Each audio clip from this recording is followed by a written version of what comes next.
When the House of Representatives met on Friday, it was hard on the heels of a meeting convened by the Constitution and Foreign Affairs Committee on October 11th. The singular purpose of that session was to discuss an email sent by the Leader of the Opposition to House Speaker Valerie Woods 2 months earlier. That message was rudely brief and was interpreted as such by the presiding officer of the legislative body.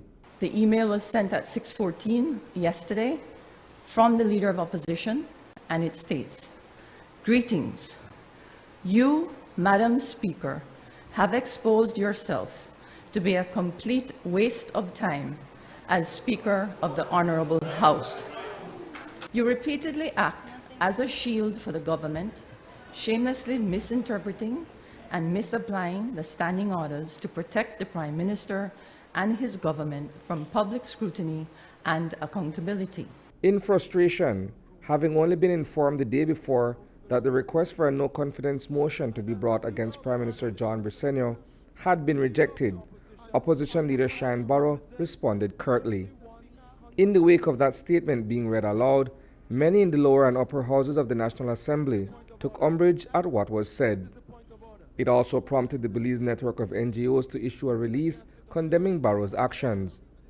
But instead of apologizing, he doubled down on his position. When you go to the no confidence motion, I submitted the no confidence motion 4 days before the notice period, which is 4 days. So 8 days. Now, again, we talk about respect. We talk about authority. According to our Constitution, constitutionally, I am of a higher authority than the Speaker. It is the Prime Minister than me. The Governor General, that is a figurehead. But according to the Constitution, that is the authority that I have. So when the Leader of the Opposition or any member of the House, but if we want to specify as to authority and who should get the reverence, if the Leader of the Opposition submits a no confidence motion way days ahead, you really think that it is respectful, that it is responsible to respond to the Leader of the Opposition in the negative the night before the sitting of the House?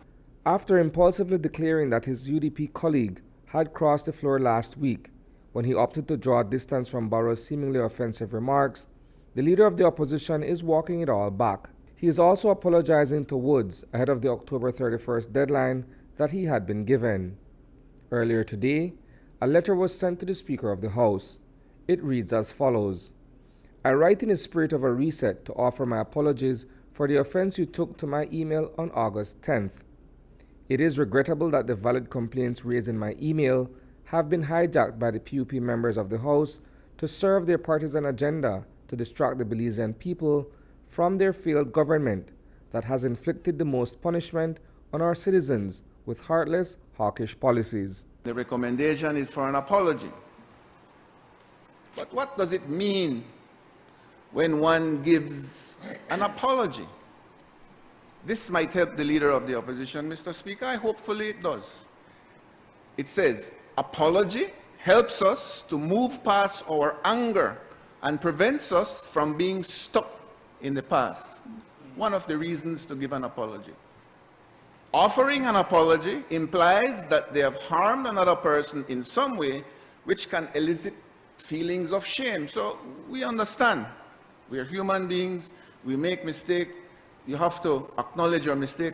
In his statement expressing remorse, Barrow writes, quote, "I have the highest respect for the institution of Parliament and the office of the Speaker. However, it is when there is a feeling that there is a lack of reciprocity in reverence for the office of the Leader and his opposition members, then trust and confidence is eroded, which translates into a House that is in disorder, with members having little to no regard for the standing orders and required decorum that should guide our discourse." End quote.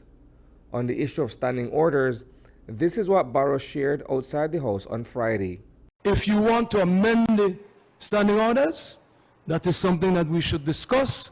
If you want to seek clarification, if you want to expand the rights of the Speaker outside of the Honorable House, you want to contemplate that, then do so.